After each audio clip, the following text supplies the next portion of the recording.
Some news out of Cleveland. Nick Chubb is placed on the physically unable to perform list, so that means he will miss the first 4 games of the year.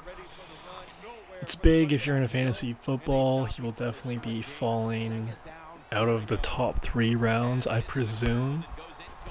Maybe pick up Jerome Ford, which, by the way, Jerome Ford is a pretty good back, so I feel like the Browns are in pretty good hands in regards to their running back room without Nick Chubb. The only thing is the O-line has kind of been banged up this offseason, so I really don't know how good they're going to be up front. And obviously, Deshaun Watson's struggles in camp has been pretty much covered. And the fact that he sat out the last preseason game due to arm soreness is just kind of another troubling fact, just because it's clear that he didn't want to play, and I just feel like that guy needs reps. So that offense is just a pretty big question mark going into this year. I definitely wouldn't bank on them being really good, even though I do like Njoku, Amari Cooper, Jerome Ford, Chubb, but we'll see what happens. In regards to Nick Chubb, though, I feel like when he comes back, he's obviously not going to be 100%. I mean, how can you be a year later after suffering that crazy, horrific injury? So I feel like he's going to kind of have a similar season to what Javonte Williams had a year ago. If anyone remembers, he had kind of a similar injury. He tore his ACL, PCL, and then he came back last year. He played, but he wasn't as explosive. It just looked like he was off. He wasn't terrible, but he just looked fairly average. I feel like Nick Chubb's probably going to be in a similar kind of spot of him just not being amazing, but him just being okay. And if he's anything more than that, wow.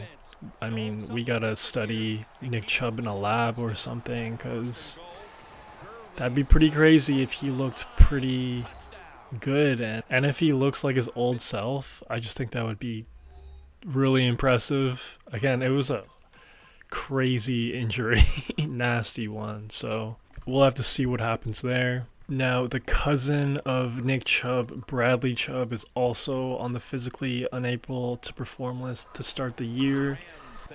He tore his ACL week 17 of last year.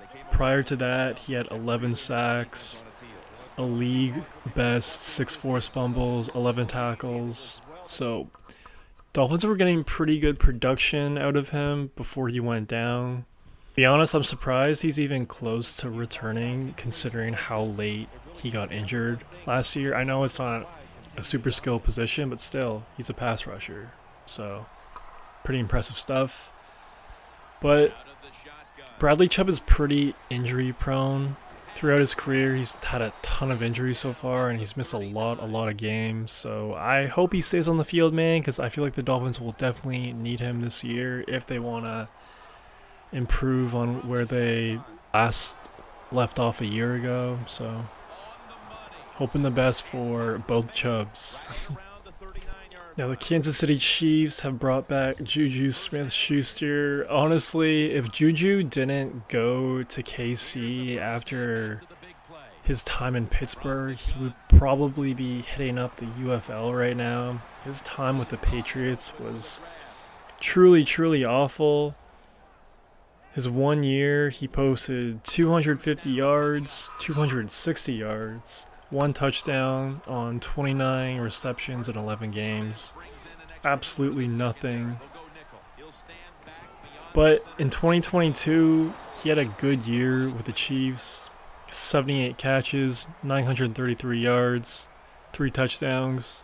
He had pretty good production in the playoffs too. So I like this signing from the Chiefs. Obviously, the Rashee Rice situation hasn't been dealt with yet. I don't know if it will get dealt with anytime soon. It might just be pushed until next year.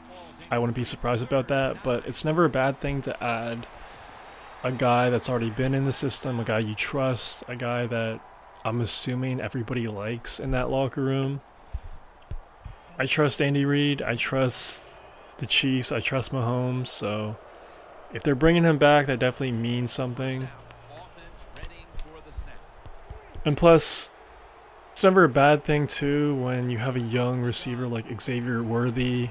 Juju as the veteran could definitely help him out. Just help out that receiving room in general, just because it's still a bit unproven. Like Sky Moore, like I feel like everyone's been waiting on that guy to pop off, but he just hasn't done it yet.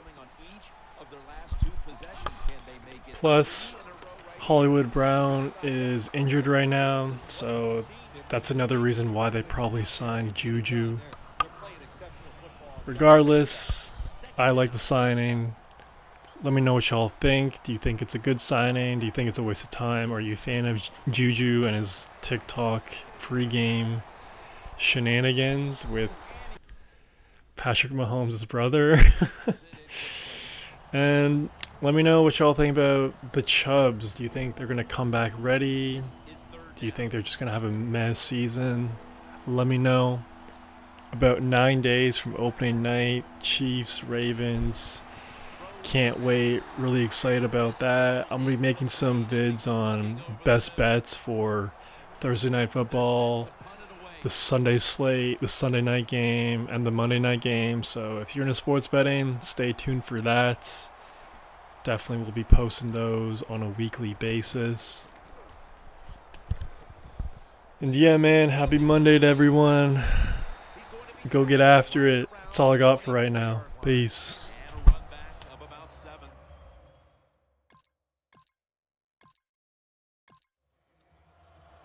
The Rams weren't able to get anything out of their last drive and were forced to punt as they take the field here.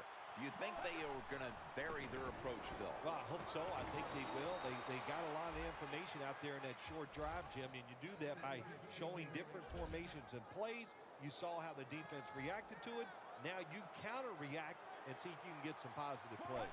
I'm sure they're tired of being in the 3-and-out business. Well, it's a bad business to be in. I know. I get in a lot of bad businesses. No need to huddle. Hurry up offense.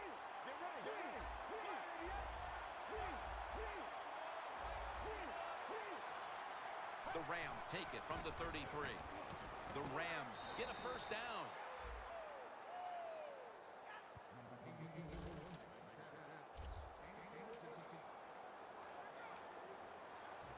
First down here after the completion. Gurley's going to take the handoff now.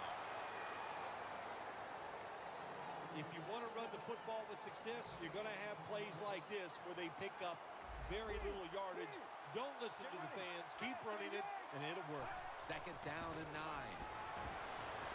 And it's caught by Curse. Now they take the football onto the opponent's side of the field. They come to the line, and it's first down. They bring in the extra tight end. Gurley's out there to receive the screen pass.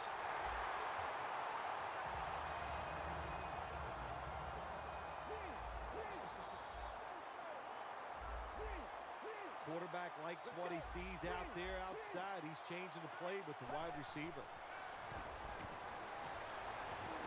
The Rams now move the chains.